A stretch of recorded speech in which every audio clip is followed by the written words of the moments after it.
Welcome to another episode of Behind the Dreamers. I'm Jennifer Loading, and we are talking to the achievers, the creators, the magic makers, and the dreamers. These are our friends, these are your friends, and they are living the extraordinary. Well, my guest today says that he learned the value of customer service early in his fitness career and realized its power in helping distinguish you from others. He used that service superpower to grow his business while working for a large fitness brand. And when he opened his first business in 2013, he applied those same principles to expand it. Now, in the industry, almost 10 years later, and having worked with other small business owners, he's created a framework that can apply to any business to help them crush their competition with service. I love it. All right, super excited to get him on today. But before we do that, I need to do a shout out to our sponsors because we love our sponsors. All right, so today's episode is brought to you by Walt Mills Photography. If you are a creator needing post production, consultation, or promotion, Walt Mills is your guy. Whether short films, YouTube films, photography work, or a new headshot, he can help you find a solution to match your needs. To learn more about Walt and his work, you want to go to photosbywalt.com. We also want to give a shout out to Chris Clow of Upbeat Media Productions. If you are in need of turnkey special event production, Clow is your go-to. To learn more about him and his work, go to upbeatmediapro.com. All right, we got that done. The hardest part of the show. Now we can welcome the guest onto the show. So Hank Ebeling is a sought-after speaker, small business entrepreneur, and the founder and owner of H4 Training Gyms. He's built his career on a passion for customer service and customer experience, and today helps other small business owners transform their customer service. Hank hosts his popular Success Trails podcast, focusing on small business owners and their success. He also recently authored the book, Crushing the Competition with Service. So, Hank, I am super excited to have you on the show today. Welcome. Hey, thanks for having me, Jennifer. Excited to share some stories and hopefully bring some value to your listeners. Yeah, absolutely. And I just realized, I don't know how I missed that you had a podcast. So I'm so super excited to hear that you have a Yeah, podcast. I mean, it's been about 4 years and some change now. So just, I have a passion for fellow small business owners. So it started as just kind of a hobby and just kind of took it from there. Yeah, how fun. I think that podcasting for most of us starts out kind of as a hobby, and then we end up kind of liking, and it just sort of kind of morphs into other things to sort of brand what we do, Yeah, right? 100%. Awesome. Awesome. Well, I'm excited to chat with you. And I think, when I reached out to you to get on the show, I think the thing that caught my attention was your methodology and how you do business and the whole idea of customer service, because my background came from the network marketing space. I always tell people, in the pink bubble, and we were all about customer service, building relationship. And so it's so interesting how we move now. So many people move to this online space, and how we transition that customer service, because it's such a different arena to be in, and when you're online. So I'm excited to chat with you today. But I want to kind of open up this a little bit about how we arrived, how you arrived to where you are now, what led you to this. And so maybe give us a little bit of a backstory on this. Yeah, so I was an athlete growing up. And when you're an athlete, you train and you train to get better at your sport. And I started training and realizing like I loved it. I loved that you can transform your body, you can get more confident, you can get better. And started thinking, well, if this can happen to me, what would it be like for others? Slowly started helping out some friends, and next thing you know, kind of fell in love with the whole aspect of training and transforming people's bodies and their lives through fitness. And that passion over time just led to, hey, you know what? I want to create my own brand, own gym. That was a dream. Had to take steps along the way, but eventually got there in 2013. Wow. So you've had this gym. So you've been doing this now for 10 years, like we said. Yeah, we're coming Awesome. up on the Big Ten, October of this year. So excited. I know that's a big mark for business, especially small business. So definitely grateful for that. Yeah. Yeah. And so do you have several gyms, or is it one big main gym? So we do have two locations. We opened our second Okay. location in 2017. So that's coming up on our 6 year anniversary here next month. Wow, very cool. Very cool. I think that's awesome. So my background's fitness too. I taught aerobics actually for many, many years in my late 20s, early 30s when my kids were little. And then I taught at like the main gyms, like Bally Total Fitness was where I started. And then I worked at 24 Hour for a while and some other cool places. And then when we moved to Dallas, I had to sort of kind of start over at the bottom, not really in my fitness, but they put me in not such prime classes anymore. And I was like, forget this. I don't want to do this anymore. Like I had such great classes and, times changed. So I love that. But like you, fitness has kind of been a part of my life for a really, really long time. And it's such an important part of what I talk about even now. So, and just to your point, I've been at the same gym for 12 years and counting, same facility. I'm not the person that wastes a gym membership ever. So That's good loyalty. for That's you. what we love, right? Be loyal to a brand if Right. they treat you right. So Yeah. Yeah. Well, and I think a lot of mine is the convenience, and I think people are such creatures of habit. If they find a place that they feel safe at, and I want to talk about that with you because you're obviously doing something right to be able to stay in business for this long. If you find a place that people feel safe at and it's easy to get to, easy to access, right? And it's not a lot of hassle, then they will stick around. So maybe that's what I want to talk to you about is this customer service. Like what are you doing that is making your brand unique? I think the biggest thing is putting people first, and that's both internally, so our team, my team, and externally, our client base, putting them first. I think so many businesses, particularly the large businesses, but tend to look at the profits first, people second, which profits are very important. If you don't make money, you won't be in business. But if you put people first, the profits eventually come. So really try to emphasize it's got to be about people. My team, if I don't treat them right, they won't treat our clients right. And obviously, if we don't treat the clients right, then we're going to be out of business. So I think it's just putting people over profits, and those profits will come. That's kind of the mindset I've taken from day one, being at another gym, just a trainer, till now with my own business and our two locations.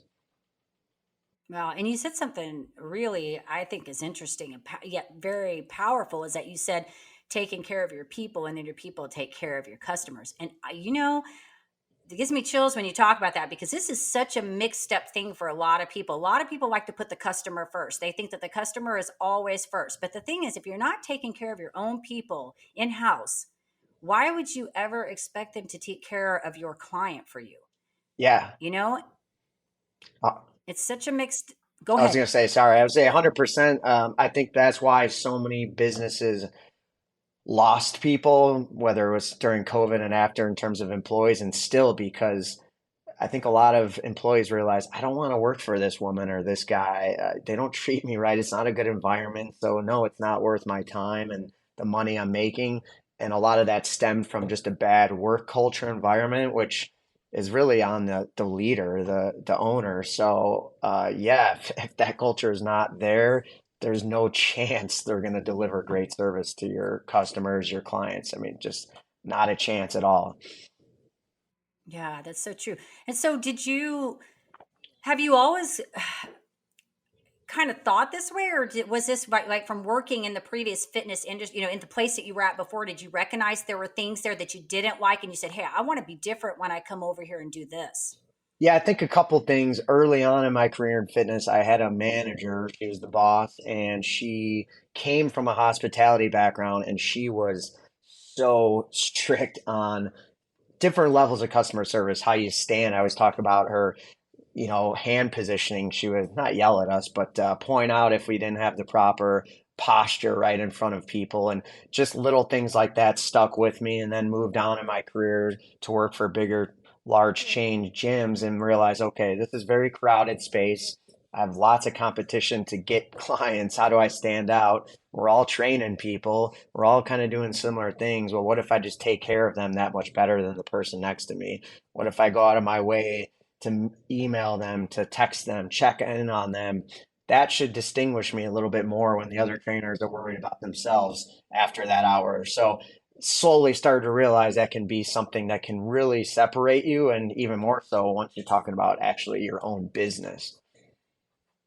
Yeah, that's good. And well, and I think that's so interesting because for me, this is like a no brainer too. I get this. Like, but it wasn't something that overnight I picked that up, right? I think that you just start really realizing that it's almost like a paradox in a sense. You know what I mean? It goes contrary to what we think we need to do, right? Because we get hung up on these things. And I always say it's like you have to do the things that are unscalable to get the things that you want to happen, right? In your business. And it doesn't happen. The ROI is not immediate, but over time, you start seeing that all these little things that you do that differentiate you from somebody else, they start to be noticed. And I was just having this exact kind of conversation with the client. Like I was trying to, we were talking about conversion. How do you get the client to go from, okay, they like you, but why do they like you enough to want to go with you on the other side of that journey and spend their money on you? Like, what does it take? It's not necessarily a sales pitch. It's somewhere in between them meeting you and you actually selling, right? Like they have to have a reason in between there.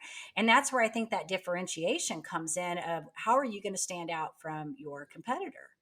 Yeah, and it's all about relationships. I love this saying that, people quit transactions, but they don't quit relationships. So if you and your business are seen as a transaction, boy, when that next shiny object comes and opens up or new products offered, they're not going to think twice about ditching you. But if you've had this strong relationship and they like you and they trust you and they feel like you're serving them, they're going to think twice. Maybe they'll go check out that new shiny object, but it'd be really hard to pull them away from you if you really have that relationship, and so does your team.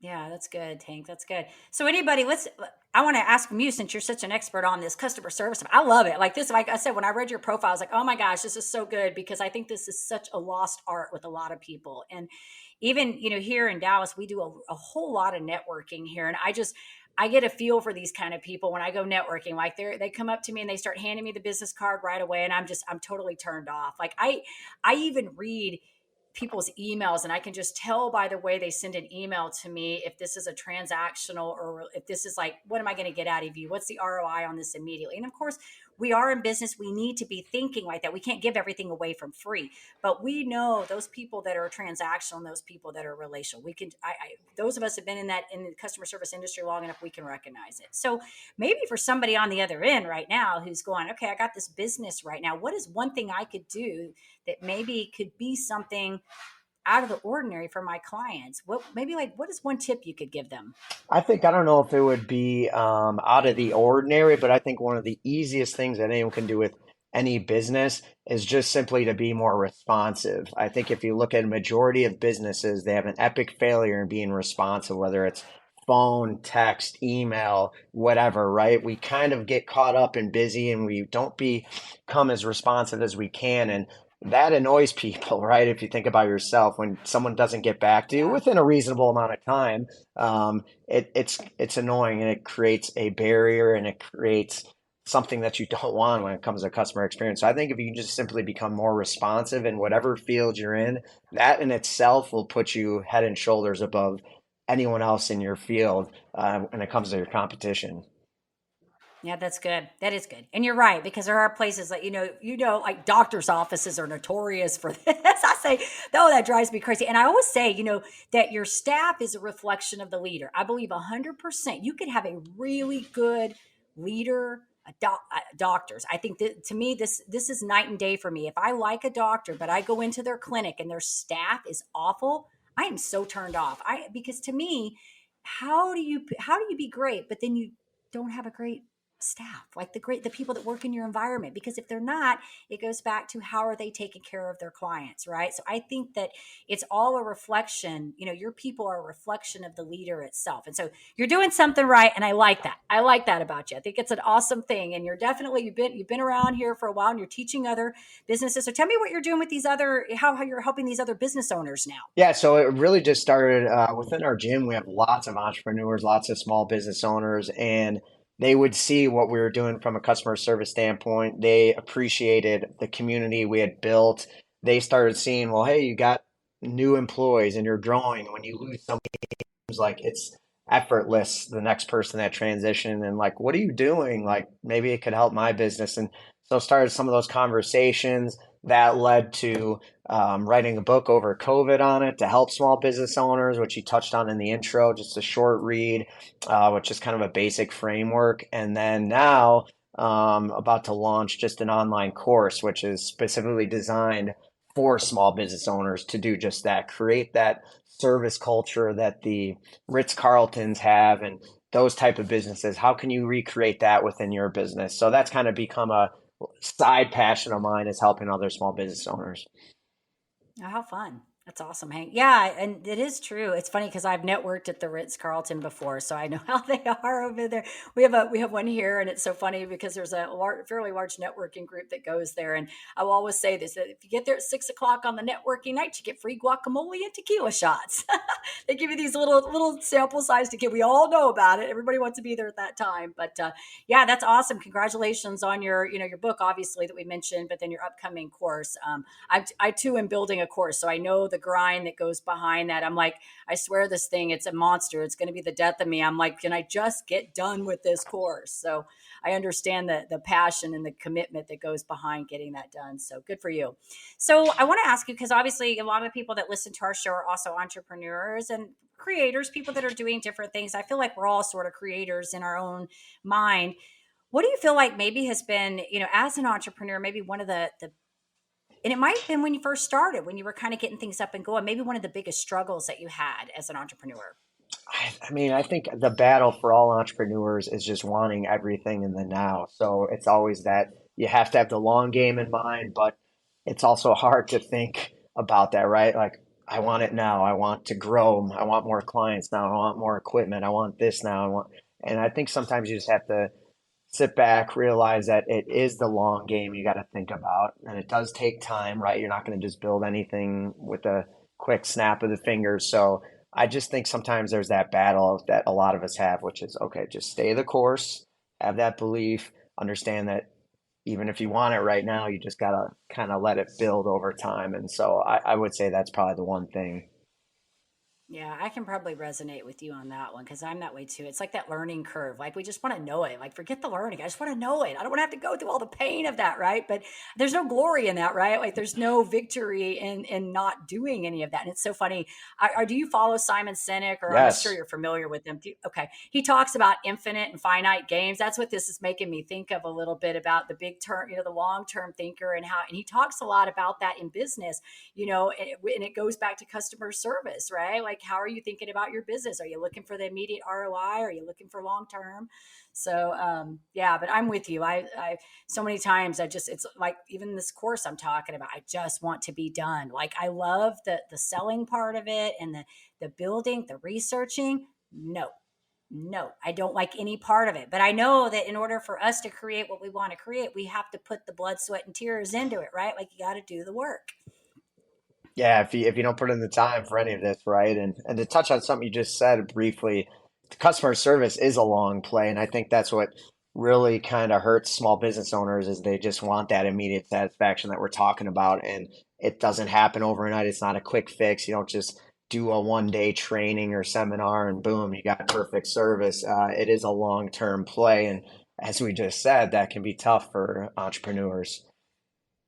Yeah, especially if they're in that immediate gratification place, right? We want instant gratification. I think a lot of us are that way, but I think I'm in a mentor group right now, and kind of the thing that he always talks about is long term games with long term players, and so I always kind of keep that in my head. That's how we're playing. It's long term games with long term players, and if you can adopt that mentality, and see, and that's why your business is successful, because you're thinking in terms of that. So you're also looking at your clients. Hey, I want to keep these people long term. What do I need to do to ensure their loyalty? Keep them happy. We want them coming back, right? Yeah, it's It's a whole. it's 100% that it's a loyalty over a sustained period of time versus just that quick. They're going to be with us and they're out the door like a lot of other gyms. Yeah, that's good. And gyms, especially, you really got to keep on that. I know another guy here that has a CrossFit gym. It's called the Tiger's Den. I don't know if I told you about it, but it just when you talk, it reminds me of some of his work, because that's kind of how he is. And he has such a great. I follow him. He has such a great a base like of people that really just like that community, and it's so different. I don't know very many gyms here that are like that. Like they're just, you think about, like, I go to LA Fitness, which is, it's great for what I do, been there forever, it's great for, but it's not a community type gym. It's just that it's up the road, it's convenient for me to get to. But you think about these smaller gyms where they have that, and I'm on thinking, like, who are these communities? There's a few that I know of that stand out, like you guys, that really work on that customer loyalty and going over and above and beyond so you can keep your people coming back. And I think that's what makes you guys different, you know? So good on you. Awesome stuff, Well, Hank. I thank love you. it. So I want to ask you kind of a fun question, and this is maybe a little more just kind of thought provoking for you. What do you feel like you've learned on this journey about yourself, this entrepreneur journey? I would say, one of the biggest thing is just use your resources, which we know, like all of us would be amazed at the networks, whether you own a business, don't own a business, just the people you might know, they might know, just for advice, for you name it, like use your network to grow your business, to help grow yourself. So I would say that's the biggest thing is, okay, like I didn't realize, hey, you got this resource and this person's in your network. And so just to pay attention to who's in your circle and, how you can help them most importantly, but then how they can help you on the flip side. Yeah. Do you guys have a lot of networking where you're at that y'all can do? Because, like I mentioned earlier, I feel like here there's something every single day of the week, like multiple things every day. Yeah, there is. In most communities, I think whether you got, the old school chambers or you got a networking event or now Facebook groups, most industries have their own mastermind. So I think there's always enough Mhm. to get to. It's just you got to make sure you get to it. Yeah, well, I'm glad that you mentioned that because I agree with you on that. I think one of the biggest things, I talk about, I've mentioned this several times to different people and different podcasts and stuff about my journey. Like, I came from the network marketing space, so I always had mentors. I was never really without them. So I understand the power of them, but I sort of kind of took it for granted. I really didn't understand the power of actually, even though I was in a business where we fostered relationships, I was in that company for 22 years, but probably a good 15 of that years, I really didn't understand the whole importance about this networking and building relationship thing. It wasn't until crazy story, went to an event, made this decision that I was going to start reading. I hated to read. I was the type of person that, like, if I couldn't watch it on TV, I'm like, I don't have time for that. Who has time for that? Right. But I made a decision in January of 2018 that I was going to change one thing about myself. Like, I was going to just do one different thing. And I decided to start reading. Well, interestingly enough, after I started reading, like 2 months later, I joined a mastermind. I joined like I don't know, I forgot what it was called, like a networking group here, a local networking group, and actually became a trainer for one of those groups for a while.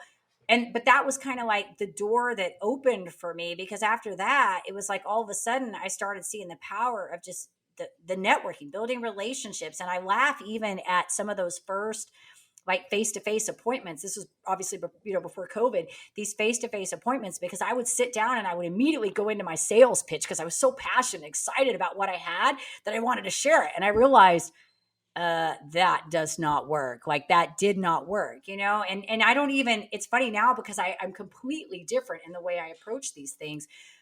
But a lot of people, I think, just really don't know what they know, right? Like, they don't.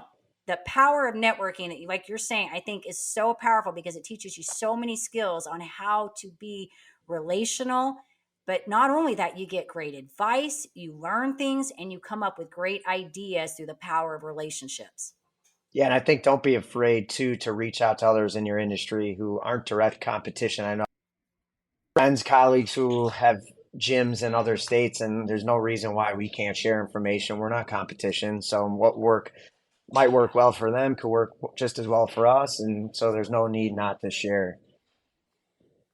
Yeah, I like that. And that's so true. Stepping out of yeah, because it's funny because I bring coaches on my show all the time and I laugh about this because they do essentially a lot of the same stuff that I do, but I never really look at it as a competition because I always say that whoever is probably resonating with them, they're probably not my client anyways. What they're speaking is speaking to them, and they probably need that person. And I feel like there's enough people out there that we can find, if we're doing our business right, if we're running our business authentically the way we are supposed to be doing it, The people that are going to appeal to us are going to appeal to us. We're going to find those right people, right? And I get that yours is a little bit different than mine, but in the coaching space, you're kind of moving into some of that because you're doing some of that. There are people that when you speak to them, you're speaking their language, right? And there's going to be others that they're just not even going to get it, Hank, right? Like you're talking customer service, they're going to be like, "What's that? What's he talking about? That's a waste of time." You and I know the truth, right? But it goes exactly, it just flies right by, you know? So I think you're doing awesome stuff. All that to say. All right, I want to ask you some fun Yeah, questions here. let's I've go got some for it. fun ones I want to ask you. I want to talk about. So tell me about your gym. So we've all been serious now. We've talked about the customer service. Tell me about your gym. What do you guys got going on there? So we're 100% small group training. So that just means we're not a big boot camp style gym, but we're also not one-on-one. We're that nice kind of in between. So we can give you just enough attention, personalize it, customize it, but also give you that fun of the group dynamic and that energy. So that's what we do. We're all about full body workouts. Your average person has a job, has a life, has a family, has chaos going on. They cannot afford to work out 24/7. So let's give them the most efficient, effective workout in that little window that we have them for. So we try to do just that, give them as much as we can in an hour. And our average client comes in twice a week. So what can we do to benefit them in that short period of time? We use it all: kettlebells, dumbbells, TRX. If you've ever been to a gym and want to play with the sleds, the ropes, we do all those fun items. But we want to help all ages, but particularly for us, it's that 45 to kind of 65 range. Older adults just looking Yeah, to live better, move better, feel better, and sustain a quality of life. I like it. So kind of like a CrossFit, sort of, maybe hit training, kind of. Hit training, circuit-based training, different than a CrossFit, a I little like it. more personalized. We call it small group one-on-one personal training, basically. Okay. Gotcha. Gotcha. Cool. Okay. Very cool. I like it. It's kind of good. Mix it up. I recently, it's so funny because I'm one of those people because I told you I taught aerobics for many years. And so then I got this anxiety where I couldn't go to aerobics classes anymore. Cause after you've taught, then you go into other classes, you're like, this is boring. They're too slow. They're too fast. Like, right. You have your own Judge style, City, right? right? Exactly. Like I know it all because I did it, right? Like anyway, so funny. So I haven't stepped in a class for years. So I run, I go lift weights, I go on the lift, I just do different things. But recently I bought this online, it's called Body Group, which is just like dancing. And I'm like, I like it for alternative training because it's just dancing. It's like no fancy footwork, no fancy arms, get a little workout. But the reason I got it was not really because I wanted to use it as a workout. I wanted it to do more of a, hey, if I need a break in the middle of the day and I just want to have some creative thinking time, like just to kind of get the music flowing, body going, get some creative thinking. But yeah, I think variety is good. And I like that you guys are doing the different things because you got to mix the body up a little bit. People get kind of set on, you know, let me put it to you this way. The first day I did a video, I hurt my freaking hip. I was like, dude, I run, I do elliptical, I do weights, and then I hurt my stupid hip dancing. Like, go figure. Muscles you don't use when you don't mix it up, right? Like, different muscles are being used. Yeah, you got to keep it fun. I mean, most people, unless you're kind of a fitness nerd type like myself, and sounds like you were at some point, yeah, we could do whatever. But most people don't necessarily enjoy exercise. It's not exciting to them. So how can you keep it fresh, keep it exciting so they don't dread it? Because if they dread it, you're not going to do it, and therefore you're not going to get the results. So keep it fresh, keep it fun. Yeah, I agree with you. And it's funny too, because when I work with clients a lot, that's like they come to me and that's kind of one of the things in their circle that they want to work on is health and fitness. And of course, my background is in that I can help them, but I don't usually I tell them, it's funny, we'll have to find creative ways to get them engaged, right? Because they'll come in and they have this metric in their head that I either got to run X number of minutes, I got to sweat, I have to do this. And no, it's like, if you're not enjoying it, you're not going to even stick with it from the get go. You got to find something that you're going to enjoy, and you might as well just go find that and be active in that. And it's going to do the body so much more good in the end. Yeah, fitness is kind of like business. Fitness is just move, right? Just do something, start moving, get going in a Yeah. direction. And same with business, right? Don't overthink it, just take action and figure it out as you go. So very similar. Yeah, and I think there's a lot of parallels in what in how we take care of our body and how our business. I always say, how you show up in one area of your life is how you show up in all the areas of life. So if you're doing your business but not taking care of your health, it's going to catch up with you eventually, and it's going to play out in your business, and it's going to affect you. So we got to take care of all the pieces, all of them. They're all intertwined. So good stuff. All right, so a couple more fun. These are different questions I want to ask you. So okay, one of my favorite fun questions: what is the first concert that you ever attended? Ooh, you know what? I don't even know if I can remember that, to be honest with you, because actually, it probably was in college. I did a side gig working security. I went to college in Las Vegas at UNLV, right on the strip. Worked lots of big shows. So I don't know if it was Oh maybe the wow. first, but one of the best was probably Green Day. Uh, was amazing, and actually Van Halen, believe it or not, like that was probably one of their Yeah. uh, bigger shows in Vegas. And I mean, they're obviously a super Cool. famous band, Yeah. tremendous live, just the instrumental. So they weren't necessarily the first, but I'd say two of the better The ones you ones. Yeah, remember. I can remember them. Yeah. Very cool. I have not seen. I like Van Halen. I always have my very first concert I ever saw was when I was in high school. It was Motley Crue. I think I've seen him like three times since that. I've seen Tommy Lee solo in Houston. So yeah, I have funny concerts. I'm sure Been to they put Motley on a Crue. I've been show. to They do. They are entertaining. They were entertaining then. They still I don't they're a lot older now, so it's different, but they still do crazy stuff. I remember it was a few years back I saw them. I have such a weird I have so many different tastes in music, and so I went through all these different concerts for a period of time where I saw Motley Crue, I saw Bret Michaels, I saw Def Leppard, and then I saw Nine Inch Nails, and then I saw Depeche Mode. So like all these just variety of bands that I follow. So, anyways, but I think Green Day would be good, and Van Halen would be a good show, good one to go to. All right, I got two more questions for you. Shoot. Favorite book? Do you have a favorite book that helped you maybe instrumental in your business? Yeah, one that I gift to all new hires and our interns. It's How to Win Friends and Influence People, Dale Carnegie book, classic. Probably Yep. read it every year. It's basic principles, forgotten principles. It's a lot of stuff that I talk about customer service wise is in that book. So I'd say that's probably my number one. That's a good book, by the way. It is. That's a good one. The other one, another one that I really, really like is Stephen Covey's The 7 Habits of Highly Effective People. That is like one of my ones that and a lot of it, even with what you're talking about, because he talks about the win-win scenario and how the idea is always how do we create this win-win situation and be okay walking away if there isn't, but the goal should be to try to create this win-win and, seek to understand before being understood. That's another one that always sticks with me, big one. So that's one of my favorite books. But the one you're talking about, also a very good book. So, all right, last fun question, and then we'll wrap this up. What is in your Amazon cart? Ooh, the question probably should be what's in my wife's Amazon cart. Then we'd have to spend a whole podcast on that. If you looked at mine, I guess it'd probably usually be books, exercise equipment, and protein bars, shakes. So nothing fancy, probably nothing you wouldn't guess, but not as Yeah. exciting as my wife.